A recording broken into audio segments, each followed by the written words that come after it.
Africa's most brilliant energy coup, explained in 10 minutes. 3 days ago in the quiet halls of Harare's State House, a deal was signed that stunned analysts from Washington to Beijing. A single signature, just one, set in motion a project that could redraw the economic map of southern Africa. A $1 billion agreement that, in any Western or Chinese proposal, would have cost 15 times more. And the man behind it is not a foreign corporation or a global superpower. It's Africa's richest industrialist, making a bet that could transform a landlocked nation into an energy corridor no one predicted. Tonight, we're breaking down how Zimbabwe, long dismissed as too risky and too unstable, became the center of a bold continental strategy. If this kind of deep dive into Africa's economic awakening matters to you, hit subscribe and stay with us. This story is only just beginning. The Kariba Dam, once a symbol of promise, has shrunk to nearly nothing, plunging the nation into rolling blackouts that cost more than 6% of GDP annually. And yet, energy is only part of Zimbabwe's structural trap. Being landlocked means every drop of fuel must travel across borders, through long, expensive, unpredictable routes. Most investors look at that logistical nightmare and simply walk away. But one man didn't. Aliko Dangote, Africa's richest person, made his fortune solving the problems that global corporations avoid. When Western and Chinese firms quoted astronomical prices for building his mega refinery in Lagos, he refused. Instead, he told them, "We will build it ourselves." And he did. With African engineers, African contractors, and African supply chains, he built the largest refinery on the continent at a fraction of what foreign companies demanded. That single project changed how Dangote sees opportunity. Where foreign investors see risk, he sees inefficiency waiting to be turned into profit. Where others see a landlocked economy, he sees a captive market. Where others see impossibility, he sees leverage. This is why he returned to Zimbabwe, a country he abandoned 10 years ago after bureaucratic sabotage, corruption, and political infighting killed an earlier proposal.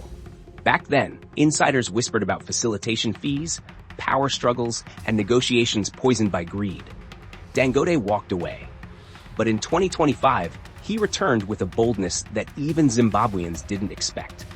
On November 12th, Dangote and President Mnangagwa signed a $1 billion agreement covering cement, fertilizer, energy, and most importantly, a 2,000-kilometer pipeline stretching from Walvis Bay in Namibia through Botswana all the way to Bulawayo. This pipeline is not just infrastructure, it is economic liberation. Western or Chinese contractors would have charged $10 to $15 billion for the same project, importing their own workers, equipment, and political conditions. Dangote will do it for a fraction of the cost using the same model he used in Lagos: African contractors, African engineers, African supply chains, African pricing. It is efficiency born from self-reliance.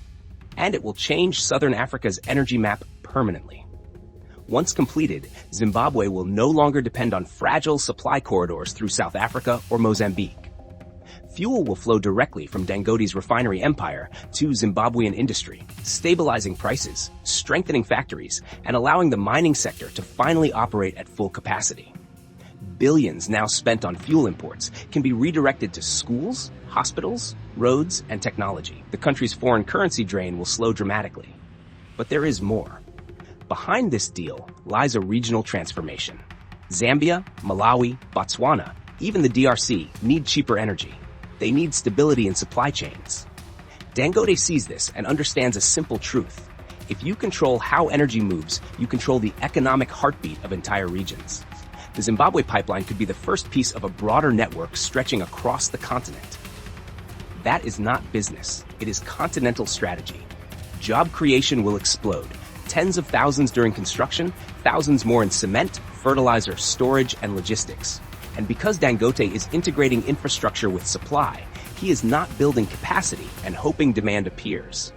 He is building demand by creating the infrastructure first. This is the same logic that built global giants like Amazon. Create the network, and the market will follow. But this story is not without shadows. Political analysts warn that Zimbabwe could trade dependence on Western suppliers for dependence on a private African empire.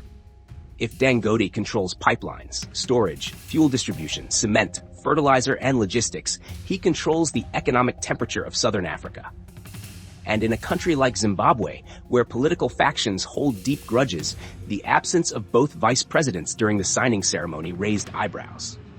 It signaled internal tension over who negotiated the deal, who benefits, and who loses influence. Meanwhile, Western oil corporations are watching nervously. They are not accustomed to seeing African infrastructure built at African prices without foreign oversight. They fear a precedent in which African nations solve African problems independently. Others worry about market domination, monopoly structures, and political leverage. But beneath all the noise lies a deeper truth. For the first time, Africa is proving it can build world-class infrastructure entirely on its own terms. This is the most important lesson. When Western firms build African projects, they inflate costs, import labor, and repatriate profits. Money flows outward, control flows outward. When Dangote builds, money circulates inside the continent. Skills stay inside, ownership stays inside, and sovereignty stays intact. Zimbabwe's future now depends on one question. Can it use this pipeline as a springboard toward real industrialization? Will it add value to its lithium, platinum, gold, and agricultural output? Will it build factories that turn raw materials into finished products? Or will it merely exchange one dependency for another? This moment is a test, a chance to break from a century of external manipulation, a chance to write a new chapter, one where African solutions are built by African hands at African prices for African futures. The rain has started to fall on Zimbabwe. What they build with it will determine whether this becomes a flood or a harvest. And as the continent watches, one truth becomes clearer. Africa's economic revolution will not be televised. It will be pipelined. In the end, what happened in Harare is bigger than one contract, one billionaire, or one pipeline. It is a reminder that Africa's greatest breakthroughs are coming not from handouts or foreign saviors, but from its own capacity to build, innovate, and take risks on itself. Zimbabwe now stands at a crossroads. A cheaper, more reliable flow of energy can revive industries, strengthen agriculture, empower miners, and restore hope in communities long abandoned by global markets. But the true test begins now. Will this pipeline become the backbone of a new industrial era, or simply a lifeline that delays deeper reforms? That answer depends on what Zimbabwe chooses to build next.